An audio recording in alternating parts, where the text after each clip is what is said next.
নমস্কার সকলকে। আমরা যখন মানালিতে ছিলাম তখন আমরা যোগনি ওয়াটারফলস দেখতে বেরিয়েছিলাম, যেটা বশিষ্ঠ টেম্পল থেকে পুরোটা পায়ে হেঁটে যেতে হয়। আমরা পুরোটা পায়ে হেঁটে গেছি। নট অনলি সুব্রত, আমি পোস্ত পর্যন্ত হেঁটে গেছে। ওকে বুঝিয়ে দিয়েছিলাম প্রথমেই যে দেখো বাবা, তুমি কোলে উঠতে যেও না, কারণ কোলে উঠে তোমাকে নিয়ে হাঁটাটা আরও কষ্টকর হয়ে যেত। এক তো এপ্রিল মাসের শেষ ছিল, প্রচণ্ড গরম পড়ে গেছিলো, ওকে নিয়ে হাঁটাটা একটু কষ্টকর বেশি হয়ে যেত। তো জানি না, সে হয়তো বুঝতে পেরেছে।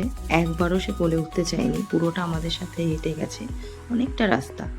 তাও আমরা লাস্ট পর্যন্ত যেতে পারিনি, কারণ ওখানে আরও বেশি চড়াই ছিল। তো ওকে কোলে নিতেই হতো, আর কোলে নিয়ে হাঁটাটা পসিবল একদমই হতো না। তো মানে আমাদের জন্য হয়ে ওঠেনি।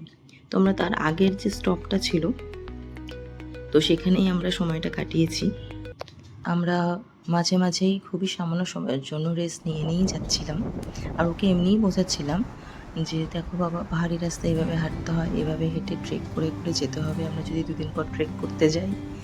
তো ও খুব ভালো সঙ্গ দিয়েছে, এটা একটা ভালো পাওয়া। ঝর্ণার জল ছিল অস্বাভাবিক ঠান্ডা, পা দিয়ে বেশিক্ষণ দাঁড়ানোও যাচ্ছিল না। তো আর তাই পরে আর কোনো ভিডিও ক্লিপ আমার কাছে নেই। তো এই ছিল আজকের ভিডিও। টাটা।